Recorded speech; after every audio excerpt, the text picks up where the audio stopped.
More than 1,000 scientists and medical professionals from across the world have banded together to warn us that even in its most diluted form, fluoride is still a poison and can harm your health. This is one pollutant that we capture in the phosphate fertilizer industry, and having captured it, we can't dump it into the sea, but we put it into our own drinking water. It's extraordinary. Fluoride in our water supply is a very real and ever-present risk to our population at large. A radical view that's made Adelaide dentist Dr. Andrew Harms a renegade among his colleagues and the professional body he once headed in South Australia. The ADA and other dental professional groups will not speak to anybody from the anti-fluoridation side, but I've been asked to not refer to myself as a past president of the Dental Association of South Australia. In fact, I'm no longer a member of the Dental Association over this issue. Dr. Harms has joined the growing movement of public discontent about adding fluoride, a potent poison in its most concentrated form, to our drinking water. The chemical fluoride itself is dangerous, but also I'm concerned about the arsenic levels and the lead levels as a result of these chemicals being dumped in the water supply. Alarm bells have been ringing about the health risks, some from credible scientific sources like Emeritus Professor Paul Connett. So here we've got 1,100 scientists saying, we've read the scientific literature, we say there's a problem. And now what we should get from the other side is a very careful consideration of these reports and a scientific explanation. But we don't get that. All we get is a continuation of this propaganda, this simplistic PR. It's safe and effective, safe and effective, safe and effective. If they repeat it enough times with a white coat on it, everybody's supposed to believe them. The only argument about this is whether we have an adequate margin of safety, and I would stake my scientific career on the fact that there is no adequate margin of safety. For decades, Americans associated fluoride with good dental hygiene, which is why it's still added to most public water supplies. But today, 600 health professionals and scientists, including Dr. Arvid Carlson, a Nobel laureate of medicine, are calling on Congress to ban the use of fluoride immediately. Among the petitioners, Bob Carton, a former Environmental Protection Agency scientist. He says fluoridating water was a mistake from the beginning. It was a foolish thing to do years ago. They didn't have enough information. They hadn't really been tested. In fact, a 2005 Centers for Disease Control study found too much fluoride has caused irreversibly discolored teeth in 1 out of 3 children. And a major report by the National Academy of Sciences says toxic levels can lead to severe permanent pitting of the enamel in children.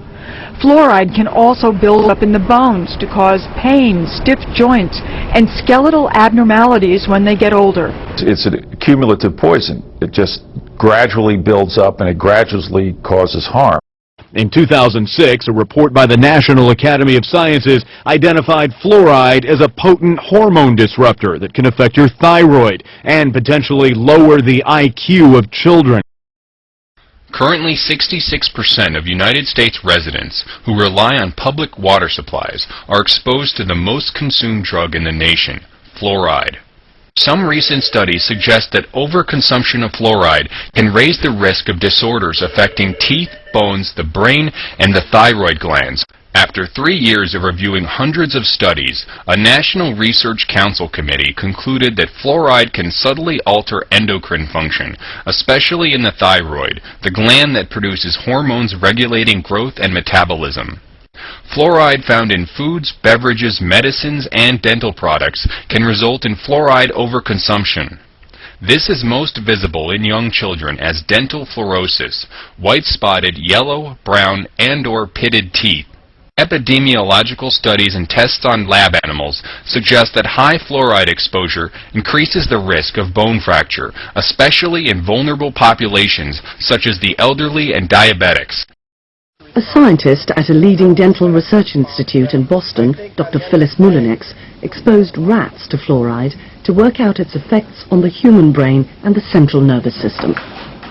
The pattern that we saw, it typically is what we see with other neurotoxic agents that are well known to cause a hypoactivity. or a memory problem or an IQ problem.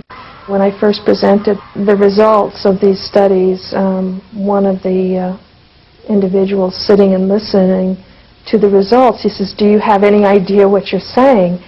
And he says, "You're telling us that we're reducing the IQ of children." Last November, concerns over excess fluoride prompted the American Dental Association to warn parents not to mix baby formula with tap water during an infant's first 12 months. And for years, the Food and Drug Administration has required warning labels to keep toothpaste out of the reach of children under 6, and if swallowed, to get medical help or contact a poison control center right away. Elaine Valentine couldn't understand why she was able to lead a normal, healthy life in her hometown, but whenever she headed to Melbourne and drank the water, she'd come home a very sick woman. I feel lousy, and I get very lethargic, couldn't care less about anything, very, very tired, and very, very wheezy, and just feel plain ill. Elaine consulted a natural therapist who recognised immediately that something was seriously wrong. When we went back to the hospital, she then did the testing and was absolutely shocked to see a severe asthmatic reaction that Elaine had, where her lung function dropped to a quarter of its normal volume when she actually drank the glass of water with the fluoride added to it. Dr. Philip Robertson says up to 200,000 Australians may be suffering from an intolerance to fluoride and not realise it, with symptoms ranging from headaches or indigestion to chronic arthritis. If somebody's taking fluoride and they suspect there's a link between their symptoms, it's a matter of getting them off the fluoride and watching to see if there's an improvement. And Elaine's not his only client. Painful joints and initially sore throat and swollen glands. Retiree Carmel Stringer says she's been suffering from hypersensitivity to fluoride for nearly 30 years, which has drastically restricted her lifestyle. She's had to fork out hundreds of dollars for a reverse osmosis water filter, the only way to remove fluoride in the home, but says it's restored her health. Questions about the safety of fluoride in drinking water are not new, but now the debate has shifted to Harvard University, where a professor and his doctoral student are at odds over research that could show a link between fluoride in drinking water and bone cancer in boys. The professor doesn't think there's a connection, but his opinion is under scrutiny, since he's also a paid consultant for the toothpaste industry. Dr. Chester Douglas, a Harvard University big shot. He's chairman of the Department of Oral Health Policy and Epidemiology at Harvard School of Dental Medicine. And he's at the center of a fluoride debate, the question of whether fluoride in drinking water can cause cancer, specifically osteosarcoma in boys. Hi, Dr. Douglas. Mike Bodette with Fox 25. We wanted to talk to you about the fluoride controversy. I just was talking to the lawyers about the freedom of information, so we're going to give all our studies to them. The dispute erupted last year when the Washington-based Environmental Working Group raised serious allegations, accusing Dr. Douglas of possibly covering up the link between fluoridated water and cancer. The question is very simple. Did he represent the research correctly, or did he not? Ken Cook is Environmental Working Group's president. He points to a thesis done by one of Dr. Douglas's own students. Dr. Elise Basson found, for males less than 20 years old, fluoride level in drinking water during growth is associated with an increased risk of osteosarcoma. But according to Cook, Dr. Douglas dismissed any link when he presented this final report to the National Institutes of Environmental Health Sciences. Dr. Basson's study found some very compelling evidence that there's a risk of bone cancer from fluoridation in water. And the presentation of her research suggested the opposite, that there was no evidence. The Environmental Working Group has raised concerns about Dr. Douglas's close ties to toothpaste giant Colgate, pointing to his job as editor-in-chief of the Colgate Oral Care Report. Fox Undercover has learned Dr. Douglas has also worked as a consultant for Colgate for the last 10 years. The company has paid him tens of thousands of dollars. Tony Valentine is watching the controversy closely. It's personal. His son Seth died 20 years ago after a painful battle with osteosarcoma. Seth grew up in Dedham, one of 137 communities in Massachusetts that adds fluoride to the water. Valentine says he wants to know more about any connection between fluoridated water and cancer. What do you think about this possible link? When I first heard that, I was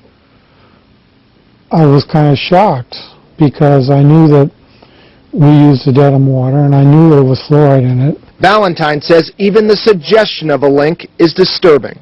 Dr. Basson declined to be interviewed, but she's standing by her work and tells Fox Undercover a paper based on her thesis will soon be published in the Journal of Cancer Causes and Control.